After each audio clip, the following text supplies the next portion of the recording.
My mom screamed at me at my graduation ceremony, "You're just a pretty face who got lucky. I just got my PhD in astrophysics. Everyone knows you cheated." She added, loud enough for my professors to hear. My dean whispered, "Let her talk. This is about to be legendary." It was a warm spring morning in Albuquerque, and the sun was just beginning to set as the University of New Mexico's commencement ceremony was about to begin. The grand hall was filled with the hum of excitement, the low buzz of conversations as the faculty and hundreds of graduates prepared to walk the stage. People were beaming with pride as they sat in their freshly pressed gowns, the air thick with a sense of accomplishment. For most of us, this was the culmination of years of sacrifice, hard work, and relentless studying. For me, it was something more. I had earned a PhD in astrophysics.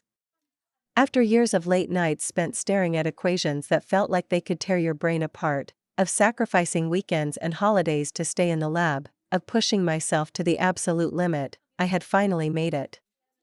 I had proved that I could be more than just the pretty face people expected me to be, more than the person my family thought would never amount to anything. But of course, there was my mother, Camila. My relationship with my mom has always been complicated. Growing up, I was constantly reminded by her that I wasn't as capable as the other kids. While she would lavish praise on my siblings for their athleticism or musical talents, I felt like the one thing she could never fully accept was that I had a mind capable of extraordinary things. She dismissed my academic achievements as luck or worse, assumed that I must have gotten help from professors or other students. Her favorite line was always, "You're just a pretty face who got lucky." It stung, and it always had. I never fully understood why she couldn't see me for who I was, what I had worked so hard to become.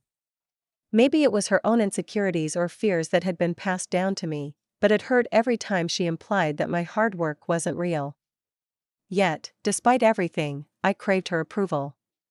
I kept hoping that one day, she would look at me and be proud, truly proud. That day was supposed to be today. As I sat in the sea of graduates, adjusting the tassel on my cap, I tried to focus on the moment.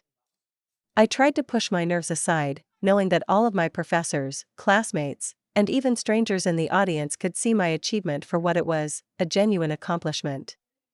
But there, in the front row, sitting next to my father, was my mother. Her arms were crossed, her face a mask of indifference, and I could feel the familiar sting of her unspoken judgment even from where I was sitting. When my name was called to walk across the stage, I stood up, my legs shaking slightly. I could hear the faint applause from my classmates and professors as I walked to the podium. Dr. Patricia Sims, my advisor, handed me my diploma with a smile. She was the one who had believed in me when I didn't even believe in myself. And in that moment, I could feel her pride and support wash over me. But my mother. I could feel her eyes boring into my back. I couldn't look at her, I couldn't risk it. As I returned to my seat, I heard a faint murmur from her direction. It was hard to make out exactly what she said, but I could catch a few words. Lucky. Don't deserve it. That sinking feeling in my stomach returned, and I had to swallow back the wave of emotion threatening to overtake me. The ceremony continued, and more names were called. I tried to shake off my mother's presence, focusing on the speeches and the applause for the other graduates. But as we neared the final few names, the tension in the room began to shift. My mother was growing restless, and I could feel it in the air. And then, just as the applause for another graduate died down, it happened. In an instant, my world seemed to stop. My mom stood up, no, she lunged up, her voice cutting through the applause like a blade. "Everyone knows you cheated," she screamed, her voice echoing through the hall. "You're just a pretty face who got lucky. You don't deserve that degree." The words hung in the air like an explosive dropped in the middle of a quiet room. My breath caught in my throat. I looked around, horrified. All eyes were on us now. My professors, sitting just a few feet away, turned their heads in shock. I could see Dr. Sim's expression falter, but she quickly regained her composure. The audience was dead silent. A few people exchanged glances, unsure of how to react. I felt my hands tremble, my heart racing. How could she do this to me? How could she embarrass me in front of everyone? The pain of her words, her public humiliation, cut deeper than anything she had ever said to me before. I stood there for a moment, frozen. And then, despite the tears that welled in my eyes, I could hear my voice breaking through the tension. "Mom, stop," I managed to say, my voice shaking but firm. "Please. Not today. Not here." She didn't stop. "I'm right," she shouted, her voice full of anger and bitter resentment. "You didn't earn this. You're nothing but a pretty girl who played the system." I could see her face flush, her fists clenched tightly at her sides, her body trembling with rage. The crowd was in a stunned silence. My dean, who had been standing next to me, leaned in close, her hand resting lightly on my shoulder. "Let her talk," Dr. Sims whispered in my ear. "This is about to be legendary." I wanted to scream. I wanted to tell my mother how wrong she was. How I had spent sleepless nights and endured so much pain to get to this point. How I had fought for every single grade, every bit of knowledge. How I had proven, time and time again, that I wasn't just some pretty face. But all I could do was stand there and take it, feeling the weight of her words crushing me from all sides. "You're wrong," I said finally, my voice still shaky but with a newfound defiance. "I didn't cheat. I earned this." My mother stared at me, her face a mixture of disbelief and contempt. There was a long, uncomfortable silence. For a moment, I thought maybe, just maybe, she would back down. But then her lips curled into a bitter sneer. "No, you didn't," she spat. "You're a fraud. And everyone here knows it." I felt my stomach churn, the bile rising in my throat. But before I could say anything else, my dean stepped in, her calm voice cutting through the tension. "Enough," Dr. Sims said, her voice steady but authoritative. "You've said your piece, Camila. It's time to move on." For a second, my mother didn't move. But then she slowly sat down, still glaring at me, her eyes full of accusation. The rest of the ceremony felt like a blur. I could feel the weight of my mother's words still hanging in the air, but I forced myself to focus on the task at hand. My name had been called, and I had received my degree. Nothing could take that away from me, not even my mother's cruelty. After the ceremony, I made my way through the crowd, still in a daze, still hearing her voice in my head. Congratulations from friends and professors flowed in, but I couldn't fully process any of it. My mind kept returning to that moment, the moment my mother had publicly destroyed everything I had worked so hard to build. The days after the graduation ceremony were a blur of mixed emotions. I had expected to feel elation, joy, and a sense of relief, but instead, all I could think about was my mother's words. They echoed in my mind, louder and more painful with every passing hour. How could she do this to me? How could she publicly humiliate me in front of so many people? It was like a wound that wouldn't heal, a rawness that I couldn't ignore. I tried to focus on the positive things that had happened that day. My classmates were supportive, and many of them told me how proud they were of me. My professors, especially Dr. Sims, reassured me that I had earned my place and my degree. Some even went so far as to tell me that I had inspired them, which was something I hadn't expected. It was validating to hear, and yet, the praise felt hollow against the backdrop of my mother's rejection. In the following days, I avoided calling her. I didn't know what to say. My father, always the silent observer, had sent me a brief text after the ceremony, simply saying, "I'm proud of you, even if she's not." That was about as emotional as my father got, but it was comforting in its own way. He had always been the quieter parent, but his support meant more than anything. The problem, though, was that I still wanted her to see me.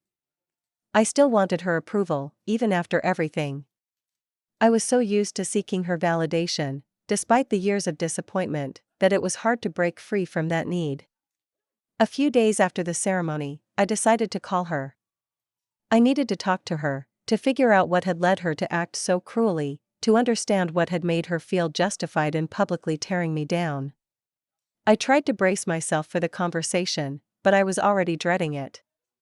When she picked up the phone, her voice sounded almost indifferent, like nothing had happened. "What do you want?" she asked, the sharpness in her tone not at all what I had hoped for. "Mom, we need to talk about what happened at my graduation," I said, trying to keep my voice steady. There was a long pause on the other end. I could hear her shuffling around, maybe moving through the house or doing something to avoid the conversation. "I don't know what you want from me," she finally said. I said what I said, and I meant it. The coldness in her voice was jarring. It made me feel small, like her harsh words were still hanging over me, even through the phone. "I don't understand why you did it, Mom," I said, my voice breaking. "Why would you embarrass me like that? Why would you say those things? I've told you 100 times, you think you're so much better than everyone else," she snapped. "All these people have always treated you like you're some kind of genius, but you're nothing but a lucky girl who used her looks to get ahead. Everyone knows it." I felt my breath catch in my throat. My mind raced to process her words. It wasn't the first time she had insinuated something like that, but hearing her say it so plainly, especially after everything I'd done to prove myself, was a punch to the gut. "You don't know what I've been through," I said, my voice trembling. "You have no idea how much I've sacrificed to get here. How hard I've worked. It wasn't luck. It was me. I've earned this." "Oh please," she retorted, the bitterness clear in her voice. "You can keep telling yourself that, but deep down, you know it's not true. You're just playing a game, and you've convinced everyone that you're something special. But I know who you really are." I felt a pang in my chest, a sharp reminder of the emotional distance that had always existed between us. I had hoped, for just a moment, that this time would be different, that maybe, just maybe, she would see me for who I truly was. But instead, it felt like I was talking to a stranger. Someone who had never really known me, despite all the years we had spent together. "I don't know what you want from me," I said, trying to keep my composure. "I've done everything I can to make you proud. But I can't keep doing this. I can't keep chasing your approval when it feels like you don't even see me." There was a long silence on the other end of the line. I could feel the weight of my words sinking in, but I couldn't tell if she understood. Finally, she spoke, her voice softer now, but still tinged with that familiar defensiveness. "I'm sorry, okay? I'm sorry that you feel like I don't support you. But I can't change who I am. I've always tried to protect you in my own way." "Protect me?" I repeated, incredulously. "By tearing me down? By telling me I didn't earn my degree? By making me feel like I don't matter?" She didn't respond right away. I think, for the first time, she didn't have anything to say. That was the worst part, this had always been the way it had been between us. She was never able to admit her flaws, her mistakes, and so I was left to pick up the pieces. "I'm not going to keep doing this," I said, finally finding the strength to speak my truth. "I need space, Mom. I need to figure out who I am without constantly seeking your approval. I'm done with that." She was quiet for a long time, and when she spoke again, her voice was much softer, almost resigned. "I don't know how to be the mother you want me to be," she said quietly. "I never did." "I'm not asking you to be anyone else," I said, my throat tight with emotion. "I'm just asking for you to see me. To see who I am and what I've done." The conversation ended shortly after that, and I sat there, staring at my phone, feeling like a heavy weight had been lifted from my shoulders, but also feeling incredibly empty. I wasn't sure what had changed, if anything. Maybe this was the first step towards something better, or maybe it was just another chapter in the ongoing saga of our fractured relationship. But for the first time, I didn't feel like I was chasing something that wasn't real. I didn't feel like I was begging for approval that would never come. The days that followed felt strange, like I was standing at the crossroads of something I couldn't quite define. I had set boundaries with my mother, which was both empowering and unsettling. The idea of living without seeking her approval, without constantly running back to her for validation, was foreign to me. I wasn't sure how to fill that space in my life, but I knew that I couldn't keep letting her tear me down. I spent the next few weeks burying myself in my new research position. Dr. Sims had offered me a spot on her team, and I dove into the work with a vigor I hadn't known in years. It felt good to be surrounded by people who respected me for what I had accomplished, who valued my intellect and skills instead of dismissing them as the result of a lucky break. The work was tough, challenging, but also incredibly rewarding. And slowly, I began to realize that the more I immersed myself in this new chapter of my life, the more distant my mother's words became. But despite the progress, there were still moments when the hurt would hit. It wasn't just about the graduation ceremony anymore. It was about the years of doubt and rejection, the constant undermining of my worth. What my mother had done had left a mark on me that I couldn't easily erase. One afternoon, as I was wrapping up a late-night shift in the lab, my phone buzzed. I almost ignored it, but something told me it was important. When I checked the message, my stomach dropped. It was from my father. "Camila wants to talk. She says she's sorry. She wants to make things right." My heart pounded as I read the message again. For a moment, I debated ignoring it, letting the past remain in the past. But a part of me, the part that still held on to hope despite everything, wanted to see if things could be different. Maybe, just maybe, my mother had finally realized the harm she had caused. I arranged to meet her at a small cafe we used to frequent when I was younger. I had chosen the place carefully, somewhere neutral, where the past wouldn't loom too large. As I walked into the cafe, I spotted her sitting at a corner table, fiddling nervously with the cup in front of her. She looked older than I remembered, more fragile, and for the first time in a long time, I saw a flicker of vulnerability in her eyes. She stood when she saw me, a tentative smile tugging at the corners of her lips. "You came," she said, her voice quiet. I nodded, taking a seat across from her. I wasn't sure what to say, or what I was expecting from this conversation.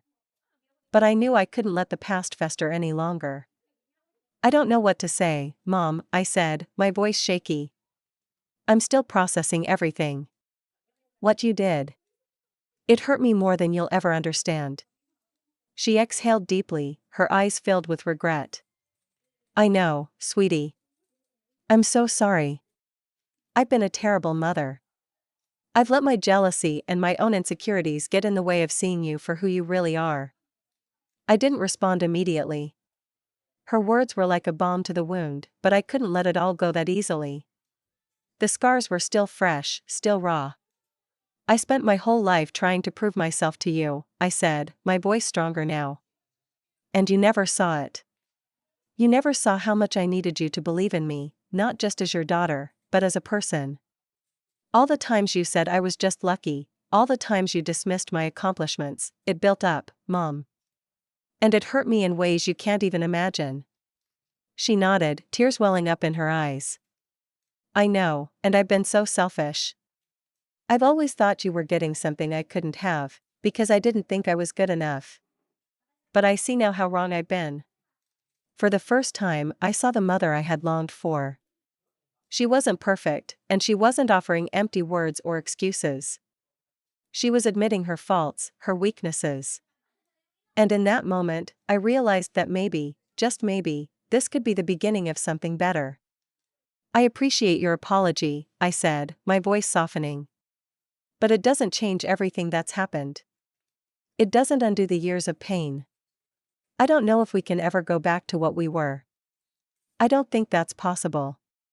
She reached across the table, her hand shaking. "I understand. I'm not asking for everything to be fixed in one conversation. I just want you to know that I'm here. And I'll try, I promise I'll try, to be the mother you need from now on." I didn't know if that was enough. I didn't know if I could forgive her completely. But what I did know was that I wasn't the same person I had been when I walked across that stage. I wasn't the girl who had spent her whole life begging for her mother's approval. I was a woman who had earned her place in the world, not by luck, not by chance, but through grit, intelligence, and determination. "I'm not looking for your approval anymore," I said firmly, but with a hint of warmth. "I've learned to be proud of myself, Mom. That's something you never taught me, but I figured it out on my own." For the first time in years, I saw her nod in understanding. "I get it," she whispered. "We didn't hug, and we didn't make grand promises of things being perfect. But there was a shift. It wasn't a clean slate, but it was a step toward something different.